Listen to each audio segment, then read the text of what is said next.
Hey folks, it's Jim, it's Julie, it's episode 276 of Geeking Out. Sorry we weren't here last week. It was a little bit of the flu and... we had some unexpected things come up and going couldn't around. film. Yep, and apparently I was replaced by a bat. Yeah, just for 1 week. He did a good job. You tried. I'd have him back again. Oh. You probably just want to replace me with the bat, right? I never said that. Okay. Those are not my words. But you meant to say it. Alright. Anyways. So, we've got quite a few comic reviews for you this week. And, of course, stick with us all March, because it's Marvelous March time again. Absolutely. Which means we'll have lots of new number ones and special editions to talk about. So, let's get to some comic reviews, shall we? Lots of stuff with the all-new Marvel Now coming up. But Oh yeah. first review for the week is Superman Lois Lane One Shot. And this book is all about Lois Lane and her relationship with her sister.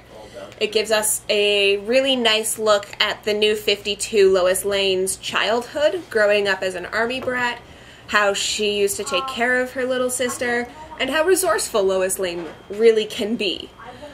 My only beef with this is that it's kind of after-school special. It kind of felt like it, yeah. Yeah, it's very superficial. There's no real meat to it. I was really hoping to see something with some impact, characters that we know, some form of ongoing storyline, but I'm not Or seeing something that ties into where we are in the Superman mythos now. Exactly, but I just didn't see it, and it's a one-shot, so we're not going to. However, if this is something that you're interested in, like the after-school special sort of thing, or it'd be great for preteen girls, I would say primarily. It really directed for that sort of audience. The art is decent. I have no complaints. So if you're looking for something new, or if you're a diehard Lois Lane fan, this will be the book for you. Alright, next up, a book from last week called Undertow. And in this one, Atlantis is the world superpower, and Redum and Shargel is its worst enemy. Basically, as he explores the wild surface world in his watertight city barge, the Deliverer... Yeah, he's not... now he has to, with his hostage protege, basically hunt an amphibian of legend that could hold the key to breathing on land. So, I read this book as well this week. And I had a very, very different take on it. I really saw it as the villain being typecast and being a scapegoat for Atlantis, and his hostage being a willing hostage who isn't at all a hostage and is in fact his partner and learning from him. He idolizes. Pretty much. And I mean, he had the choice of either dying or joining him. Yes. So, there is that. Now, here's where it gets a little disappointing. This book is really muddy. It has wonderful use of color to distinguish things. The book is gorgeous color-wise. Yes. But when you cannot tell different characters apart from one another, it really muddles the whole thing up. The lines are very messy. Yeah, and it really makes the book suffer for it. So, unless you're interested in an okay story... Or if you're kind of politically leaning like I am and can see the study on today's culture that they're doing in Undertow, then I would pick it up. Let's just hope giant creatures don't start killing us, like in this book. Hope, hope. Alright, next up, folks, is Chapter 1 of Worth. Now, Worth is a graphic novel that's being done in part by Gene Roddenberry, and for those of you... From the spectral realm. For those of you who are not familiar with the name Roddenberry, he's the creator of Star Trek. And This is a book about a middle-aged man who was a hero when in his prime back in '67. He actually did a lot with the Detroit riots to quiet those and help fix the city. And now his days... one special little talent this guy has is that he can communicate with machines. It's not so much that he talks to them and they talk back, so much as it is a general understanding and they do what he wants. My tire is flat. Help me! Sort of. Yeah. My old refrigerator doesn't want to stay cold all the time, so I'll give it a pep talk kind of deal. Convincing the television to work by stroking the top and saying, I really don't want to take you to the dump. I don't want to carry you there. Come on, work for me. You can do it. That sort of thing. And the other main character that we didn't get to see as much as I would have liked is a teenaged African-American gentleman, a latchkey kid who runs into some trouble. So... This is sounding awfully familiar. In essence, if you have seen Gran Torino with Clint Eastwood, you have read this book, but I still think it's worth the read. Imagine... It's very much, like, 100% so similar to Gran Torino and the setup. Just imagine Clint Eastwood talking to vehicles in the gruff Clint Eastwood voice. Convincing his old Mustang to work for him. It's so great. And I think that when the graphic novel comes out, you guys should absolutely check it out. This is not running in singles, it's only being published as a graphic novel. I have the chapter 1 here because we're special. So, check out Worth when it comes out in graphic novel. Alright, next up we have Edge of Empire #1. And in this one, a trio of noble sisters, all mages and steampunk tech experts, must use their wits to combat strange creatures in a dungeon quest gone horribly wrong. Then they must face a smug emperor and his warrior hordes in a deadly coliseum. Interesting. I've seen this all before. Oh, less interesting. This is all reprint material from the Girls of Steampunk Victorian Secret books. Oh, geez. Now, mind you, as much as I love Rod, I love him to death, why was there no warning from AP that this is reprint material? Nothing. Not in the solicitation, not even anywhere. Through the Diamond site or on their own site. Nothing. Now, mind you, some of the stories in this were originally printed in black and white, but now they're in full color, so that is nice. Mm-hmm. But it does not excuse the fact that this is reprint material. And nobody said, and hey no folks, one said it's a anything. Reprint. However, plus side is that if you missed out on the Victorian Girls, you can get it in full color in Edge of Empire. And considering that it's a little harder to find the Girls of Steampunk books, then this is a really good shot at getting the full story in one book. Well, 2 books, but...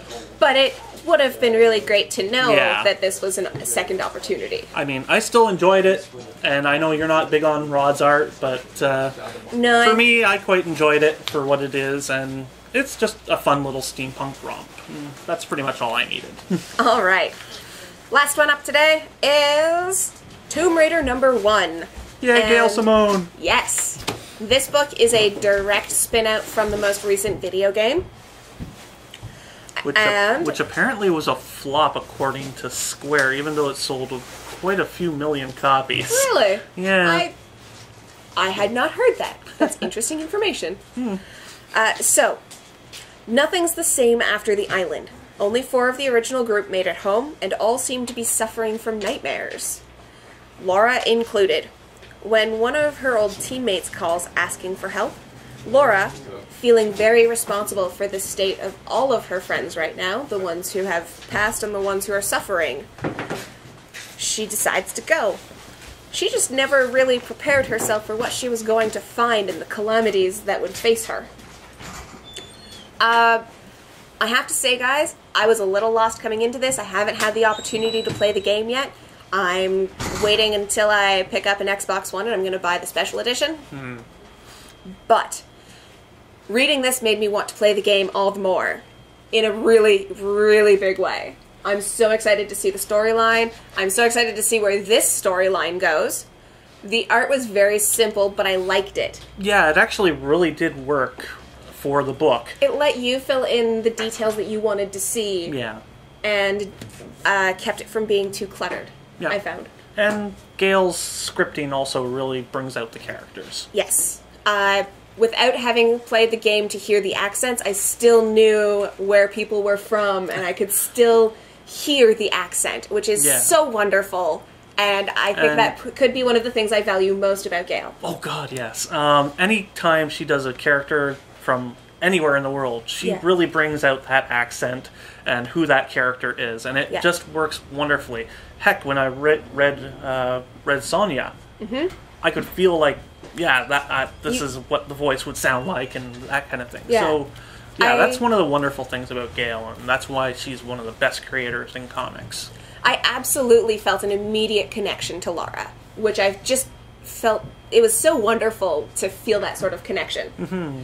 So she's much more human in this series, well, in this game and the now comics, than she was in original. I believe that. She was more of an object, really, and that's what really was sad about the original Tomb Raider series. But this Tomb Raider is not an object. No. She's a real person with real drive and motivation and real feelings, and you get to see all of those in this book.